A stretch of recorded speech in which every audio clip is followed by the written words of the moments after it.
تنافسوا وكونوا عباد الله إخوانا أو كما قال عليه الصلاة والسلام.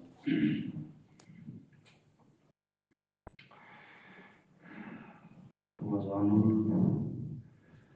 المبارک کی چند گھڑیاں اور لمحات وہ باقی ہیں. ہمت اور طاقت کے اعتبار سے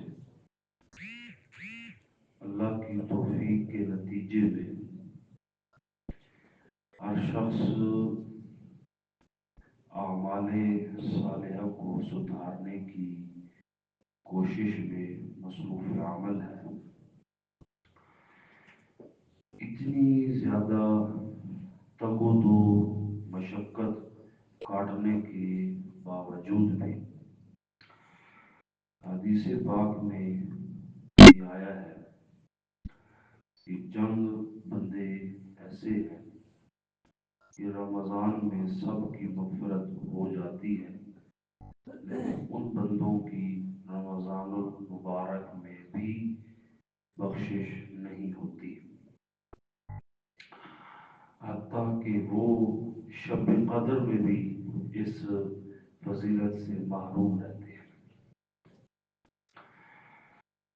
تو اہل دل جو یقیناً اللہ تعالیٰ کی رضا کے طلبگار ہیں، وہ تو یہی چاہیں گے کہ ہمارا شمار ایسے افراد میں قطعاً بھی نہ ہو.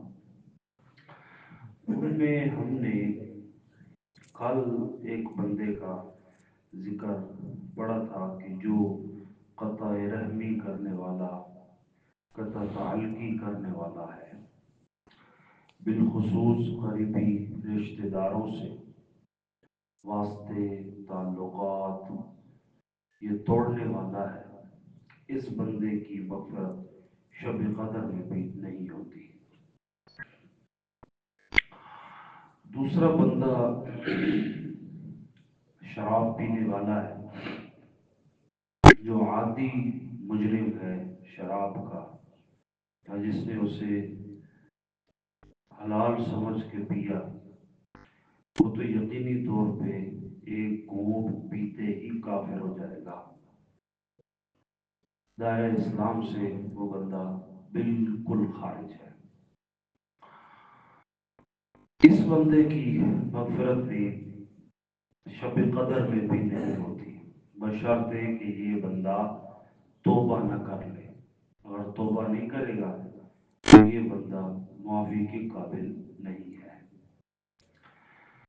اگلا بندہ ہے دل میں بغض اور کینہ پالنے والا، جس کا دل گندا ہے. یہ بندہ بھی اس قابل ہے کہ اس کی مغفرت نہ کی جائے.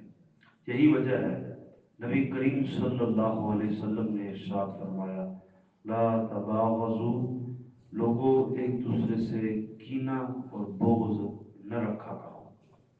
ولا تدابروا، ایک دوسرے کی پیٹھ پیچھے باتیں نہ بنایا کرو. ولا تنافسوا، ایک دوسرے سے حسد نہ کیا کرو. وکونوا عباد اللہ اخوانا، اور اللہ تعالیٰ کی رضا کی خاطر اللہ کے بندے بن جاؤ، بھائی بھائی بن کے رہا کرو. یہ شریعت مطہرہ کی ہمیں تعلیم ہے. اور حدیث پاک میں آیا ہے کہ آپ صلی اللہ علیہ وسلم نے ارشاد فرمایا کہ جس بندے کے دل میں کینہ ہے کسی مسلمان کا، بغض ہے، وہ سینہ رکھنے والا بندہ اللہ کی پاک جنت میں کبھی داخل نہیں ہوگا. ایک ہے اپنے اختیار سے کسی سے نفرت کرنا، دل میں کینہ رکھنا، بغض رکھنا اپنے اختیار سے. اور ایک انسان کی کیفیت ہے غیر اختیاری، بشری تقاضا ہے. غیر اختیاری صورتحال میں انسان سے کوئی تقاضا نہیں کیا جائے گا، انسان کی کوئی پکڑ نہیں ہے. وہ انسان کی جو کہ بس میں نہیں. لیکن جان بوجھ کے کسی سے نفرت دل میں پالنا، بغض رکھنا، حسد رکھنا، کینہ رکھنا، نفرت رکھنا، تو یہ بندہ اس قابل نہیں ہے کہ اسے معاف کیا جائے. قرآن مجید میں ہے وَنَزَعْنَا مَا فِي صُدُورِهِم مِّنْ غِلٍّ إِخْوَانًا عَلَى سُرُرٍ مُتَقَابِلِينَ.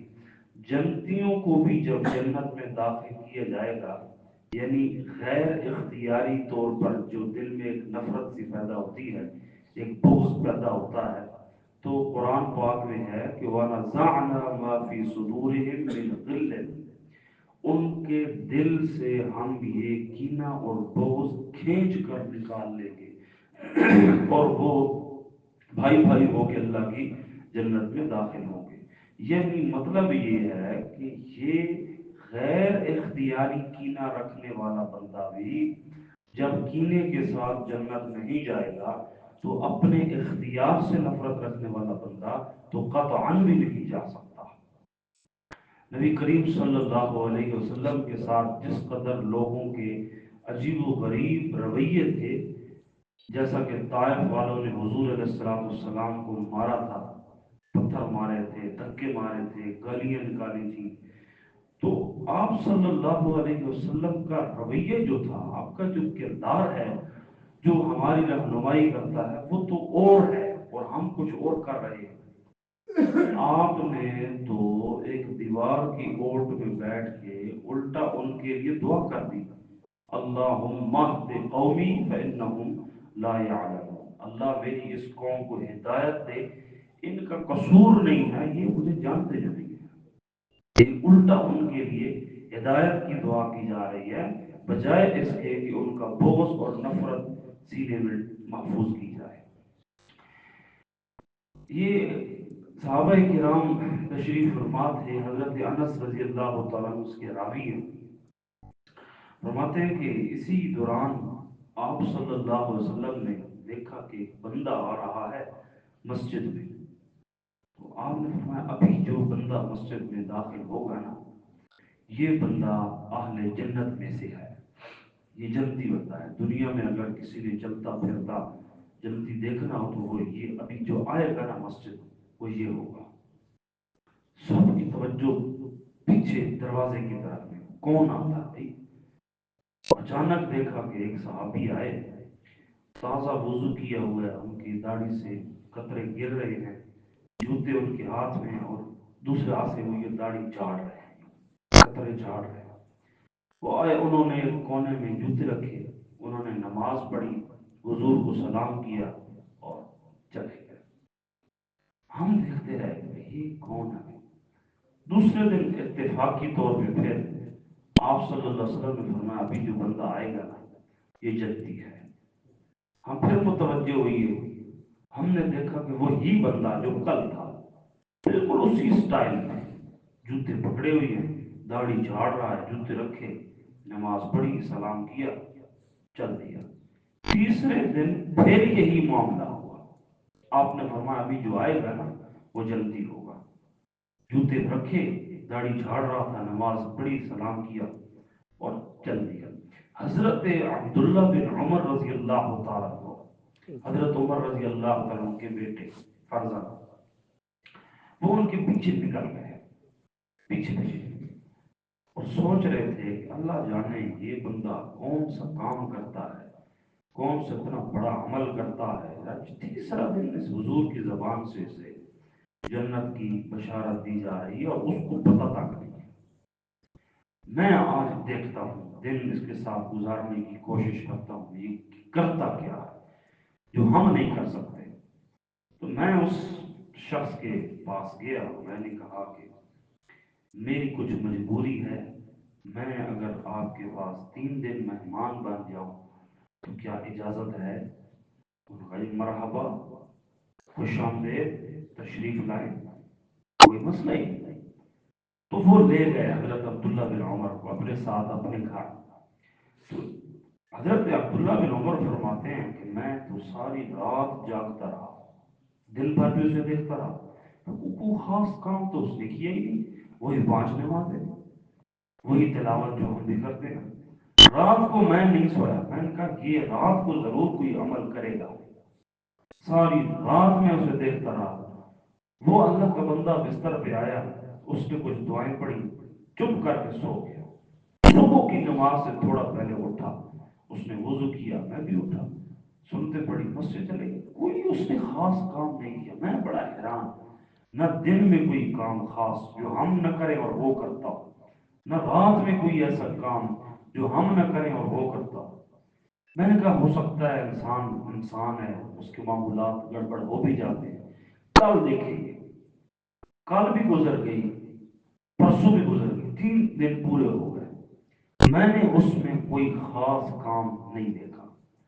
جب 3 دن پورے ہوئی ہے تو میں نے اسے کہا بھائی جان، میں آپ سے ایک بات کرتا ہوں کہ حضور صلی اللہ علیہ وسلم مسلسل 3 دن آپ کا ذکر کر کے فرماتے تھے ابھی جو مسجد آئے گا وہ جلتی ہے، آپ کو معلوم بھی نہیں، پیٹھ پیچھے آپ کو خوشخبریاں دی جا رہی ہیں۔ میں تو 3 دن آپ کا مہمان اس وجہ سے بنا ہوں، میں یہ دیکھوں بھی تم کرتے کیا جو ہم نہیں کرتے۔ تو وہ شخص کہنے لگا کہ میں یار کچھ بھی نہیں کرتا ہوں، بس صرف ایک کام ہے میرا، میں 5 نمازیں پڑھتا ہوں، وہی قرآن مجید کی تلاوت اور وہی اپنا دن کا کام کاج، لیکن ایک بات ہے جو میں سمجھتا ہوں کہ میری اس خوش نصیبی کی وجہ ہو سکتا ہے۔ وہ کام کیا ہے؟ وہی تو میں دیکھنے آیا ہوں، وہی تو سننے آیا ہوں۔ تو اس شخص نے کہا کہ اللہ کی قسم، میرے دل میں کسی مسلمان کے لیے نفرت نہیں ہے، میرے دل میں کسی مسلمان کا بغض نہیں ہے، اور میرے دل میں کسی مسلمان کا حسد نہیں ہے، میں تمام مسلمانوں سے محبت کرتا ہوں۔ حضرت عبداللہ بن عمر فرمانے لگے اللہ کی قسم، تیرے اسی عمل کی وجہ سے حضور نے تجھے 3 دن لگاتار جنت کی خوشخبری سنائی ہے۔ تو بات کرنے کا مطلب یہ ہے، گفتگو تو آگے بھی بہرحال ہے، کہ اس ایک جرم کی وجہ سے، نفرت پالنے کی وجہ سے، بغض پالنے کی وجہ، ایک تو بندے کی مغفرت رہ جاتی ہے، بندہ اس اتنی بڑی سعادت سے محروم ہوتا ہے رمضان میں بھی۔ دوسرا یہ ہے کہ شقاوت پیدا ہوتی ہے اور زیادہ، دل سخت ہوتے ہیں۔ اگلی بات یہ ہے کہ نفرت میں مزید اضافہ ہوتا ہے، بندہ پھر بندوں میں بیٹھ کے پھر اس کی غیبت بھی کرے گا، پھر اس کے راز بھی کھولے گا، پھر جناب زبان درازیاں بھی کرے گا، پھر غائبانہ اسے گالیاں بھی دے گا، اگر منہ پر کبھی وہ سامنے آ جائے گا تو پھر جناب اس کے ساتھ اور زیادہ نفرت کا اظہار اپنے رویے کے ساتھ کرے گا۔ یعنی اتنی برائیاں ہیں، اتنی برائیاں ہیں کہ ایک اس جرم کے ساتھ 100 برائیاں لگی ہوئی ہیں جو مزید اس بندے کو اللہ کی نظروں سے گرا دیتی ہیں۔ تو مومن کی شان یہ ہوتی ہے کہ اس کا دل جو ہے وہ اللہ تعالیٰ کی 2 انگلیوں کے درمیان ہوتا ہے، وہ اعمال سے اپنے دل کو صحیح جانب قائم رکھتا ہے۔ یہ ورنہ تو اللہ تعالیٰ کی مرضی کی، وہ اللہ انسان کے دل کو یوں پھیر دے یا یوں پھیر دے، اس کی اپنی مرضی، لیکن کم سے کم یہ ہے کہ انسان کو جو اختیار میں ہو اتنی قدر تو کوشش کرنی چاہیے کہ میں کسی کلمہ پڑھنے والے سے نفرت نہ کروں، کسی کلمہ پڑھنے والے کا بغض اور کینہ اور حسد وہ میرے دل میں نہ آنے پائے۔ اب یہ حسد، بغض اور کینہ، یہ نفرت، یہ پیدا کیوں ہوتی ہے، اس کی وجہ کیا ہے، اس کے اسباب کیا ہیں، اور پھر اس کا سد باب کیا ہے، یہ ختم کیسے ہوتی ہے؟ محدثین نے اس پر بھی گفتگو کی ہے، انشاءاللہ یہ گفتگو ہم کل کریں۔